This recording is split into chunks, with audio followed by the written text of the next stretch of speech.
ऐसे परम तपस्वी मालेश्वर भगवान के चरणों में मेरा कोटिस कोटिस वंदन करता हूँ, वंदन करता हूँ इस देव और पवित्र पावन धरती को, और वंदन करता हूँ गुरु राजेश्वर भगवान के चरणों में, वंदन करता हूँ जगत जननी राज राजेश्वरी आजनी माता अर्बुदा देवी भगवती बाई के चरणों में, और वंदन करता हूँ मेरे समाज के तमाम प्रबुद्ध गणों के चरणों में। आदरणीय श्री सरपंच साहब बगाराम जी, पीपी चौधरी साहब के पीएल साहब, प्रधान साहब, मैं आप सभी का आभार अभिनंदन व्यक्त करता हूँ। मुझे परम पूजनीय गाजीपति मंगला जी महाराज का जब आदेश हुआ और पहली बार मुझे विंध्या धाम की धरती पर मुझे बोलने का सौभाग्य और अवसर मिल रहा है, मैं इस पावन धरती को, मैंने सुना है कि जब गुरु मालेश्वर भगवान के मुख से जो वचन निकलते थे वो साथियों वचन सिद्ध और सत्य साबित हो जाते थे। ये विंध्या धाम की ऐसी धरती है। या तो त्रेता युग के अंदर मर्यादा पुरुषोत्तम श्री रामचंद्र भगवान के नाम से पत्थर पानी पर तिर गए, या शिकारपुर की पवित्र पावन धरती पर राजा राम जी महाराज ने पानी पर पत्थर की नात रही तो परम समय गुरु राजा राम जी महाराज ने दिलाए। मर्यादा पुरुषोत्तम श्री रामचंद्र भगवान का जन्म भी रामनवमी के दिन हुआ था, और शिकारपुरा की पवित्र पावन धरती पर राजा राम जी महाराज का भी जन्म साथियों रामनवमी के दिन ही हुआ था। ऐसे परम तपस्वी राजा राम जी महाराज गांव गांव ढानी ढानी कस्बे कस्बे में घूमकर कहते थे कि मेरे समाज के युवा बंधुओं, समाज में जागृति लाओ, समाज में बच्चों को पढ़ाओ। मेरा चौधरी, मेरा पटेल, मेरा आजना समाज काफी पीछे चल रहा है, लेकिन राजा राम जी महाराज के जो वचन है वो साथियों सिद्ध और सत्य साबित हो गए। समाज के बंधुओं 2 मिनट का समय लेना चाहूंगा। सरपंच साहब, शिकारपुरा की धरती पर राजा राम जी महाराज जब घोर तपस्या कर रहे थे, हरे कृष्णा हरे राम हरे कृष्णा कर रहे थे, हरे द्वारकाधीश, तब जोधपुर के महाराजा उमेश सिंह जी, उस समय राजा महाराजाओं का राज चलता था हिंदुस्तान की धरती पर, लेकिन जोधपुर के उमेश सिंह जी महाराज जब भी पोलो मैच खेलने जाते थे घोड़े पर सवार होकर विदेशों के अंदर विलायत में, हमेशा मैच हार जाते थे साथियों। किसी ने कहा कि राजा साहब, शिकारपुरा की धरती पर एक ऐसा तपस्वी है, एक ऐसा संत है जो हरे कृष्णा हरे राम कर रहा है, लेकिन जिनके मुख से जो शब्द निकल जाते हैं वो सत्य और सिद्ध साबित हो जाते हैं। उमेश सिंह जी राजा साहब, आप शिकारपुरा की धरती पर जाओ और आप पोलो मैच जीतोगे, इसमें कोई दोहराई नहीं है। उमेश सिंह जी घोड़ी पर सवार होकर शिकारपुरा की धरती पर आए।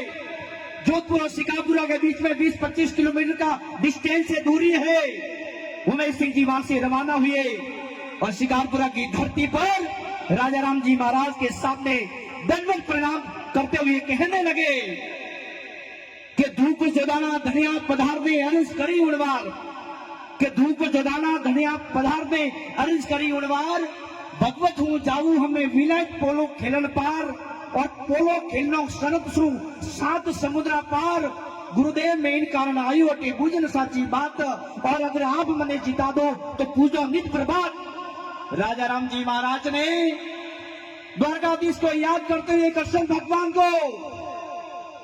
कहे, द्वारकाधीश आप भक्त की लाज रखो। राजेश्वर भगवान ने द्वारकाधीश को याद करते हुए कहा कि सुनो धूप जलाना धनिया मानो बात हमारी। राजा राम जी महाराज वचन देने लगे उमेश सिंह जी को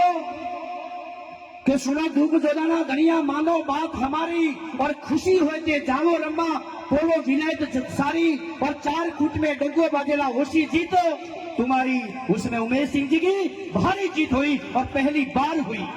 ये राजा राम जी महाराज के वचन थे। ये गुरु मालेश्वर भगवान की जिस प्रकार से सरपंच साहब ने कहा कि भीमराव जी भाटी साहब एक बार लेट आ गए तो वो चुनाव हार गए,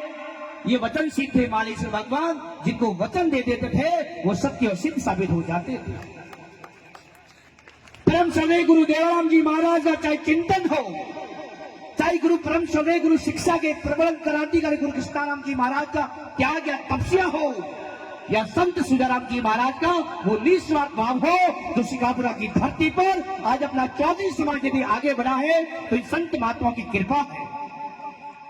मेरी माता बहनों को भी मैं कहना चाहूंगा, जिस प्रकार से नंददास जी ने कहा कि जो राम को लाए हैं हम उनको लाएंगे या घर का दीपक जलाएंगे। समाज के बंधुओं, राम जी का नाम लेने में तो 2 शब्द लगते हैं, लेकिन मर्यादा पुरुषोत्तम श्री रामचंद्र भगवान ने अपने पिताजी का एक वचन पूरा करने के लिए 14 साल तक वनवास काट दिया। ये होता है माता पिता के प्रति भक्ति, ये होती तपस्या, ये होता तप, ये साधना होती है। मैं आप सभी को कहना चाहूंगा इस मंच के माध्यम से, यदि आप सभी को अच्छा लगे कि आपके और मेरे माता पिता के सम्मान में मैं चंद लाइनें पेश करने जा रहा हूं, और आप सभी को लगे कि मेरी पंक्तियां यदि हकीकत के अंदर समर्पित और अर्पित हुई है, तो चाहूंगा आपके माता पिता के सम्मान के लिए ये बिंदा धाम तालियों से गुजा देना कि गरीब हूं मगर मजदार से नहीं मिलता, भक्तों गरीब हूं मगर मजदार से नहीं मिलता, और जमीन बेचकर मुख्तार से नहीं मिलता। अरे हो सके तो संभाल के रखना मेरे भक्तों, क्योंकि माँ बाप का प्यार कोई बाजार में नहीं मिलता। भूखे प्यासे रहकर भी अपने बच्चों को पढ़ाना, लिखाना, व्यापार में आगे बढ़ाना, ये माता पिता का ही आशीर्वादों का आशीर्वाद है, जो अपना समाज और आप और हम सब इस मंच पर खड़े हैं। बोले मालेश्वर भगवान की, बोली विंध्या धाम की। लीजिएगा राजस्थान